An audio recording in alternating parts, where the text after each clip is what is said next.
Good afternoon, everybody. AgnosticHaywood here, continuing Genesis, reading for the first time in some 25 years or so.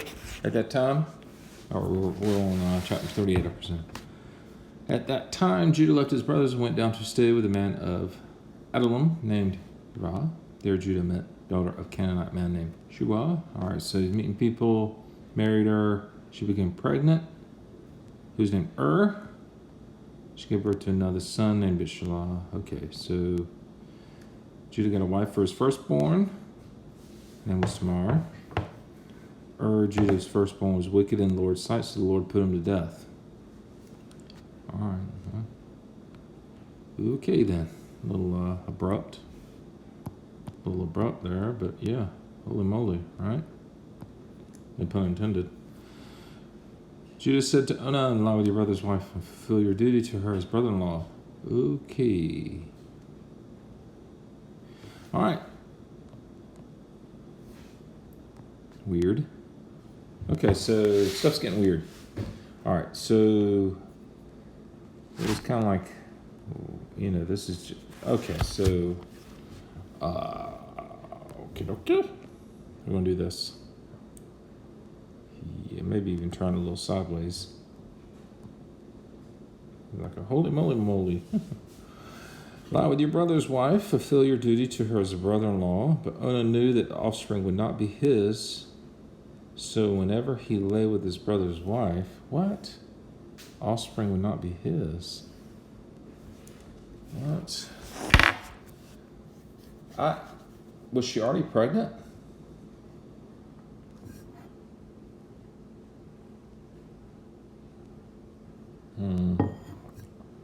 Whenever he lay with his brother's wife, he spilled his semen on the ground to keep from producing offspring for his brother.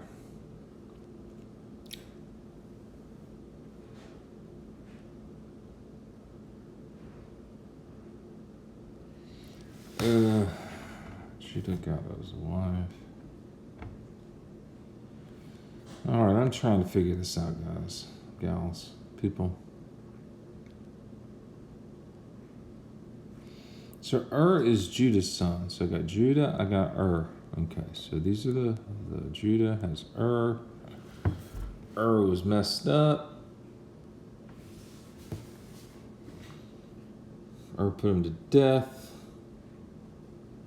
Produce offspring for your brother.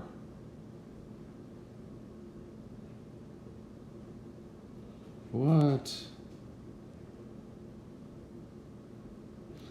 Okay, I'm a little confused. So these two dudes are brothers, right? I don't know. Whatever. It's weird. This is weird. So, semen on the ground. So put him to death. Okay, so that's just weird. Yeah, this is weird.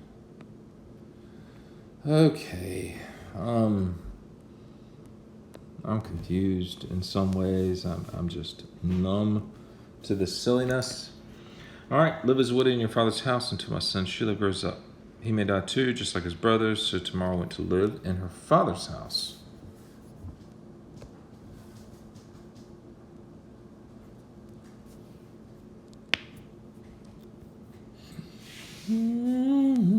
Okay, well, so she went off. So she's gone. She left. She left out.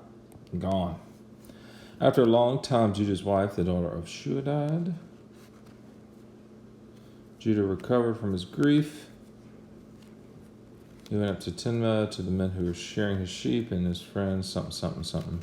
When Tamar was told, your father-in-law is on his way to something to shear his sheep, she took off her widow's clothes, covered herself with a veil to disguise herself, sat down at the entrance. She saw that she had not been given to him as his wife. Okay.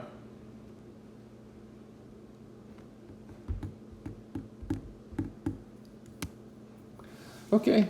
She had not been given to him as his wife. Okay, so what? So she's trying to hide?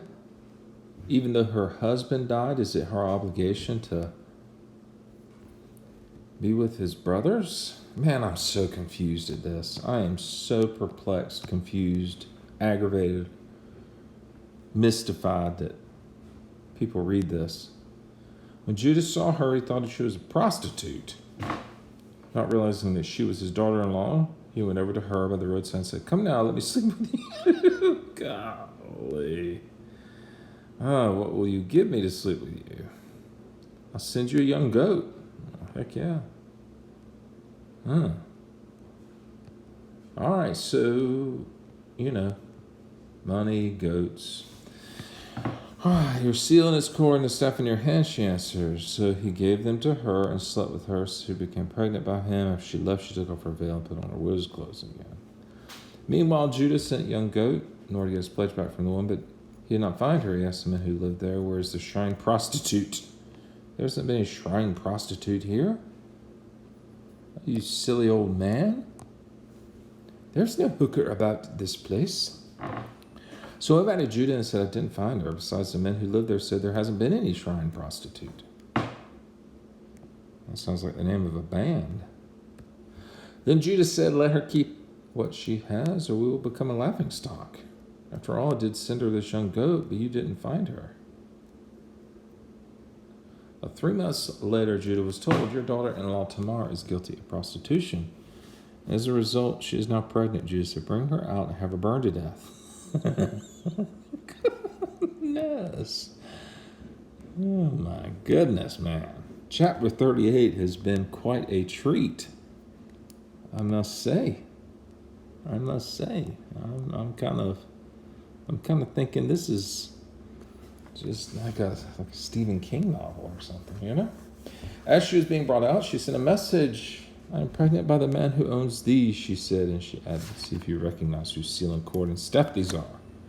Judah recognized them and said, "She is more righteous than I, since I wouldn't give her to my son Shelah. He did not sleep with her again." "She is more righteous than I, since I wouldn't give her to my son Shelah."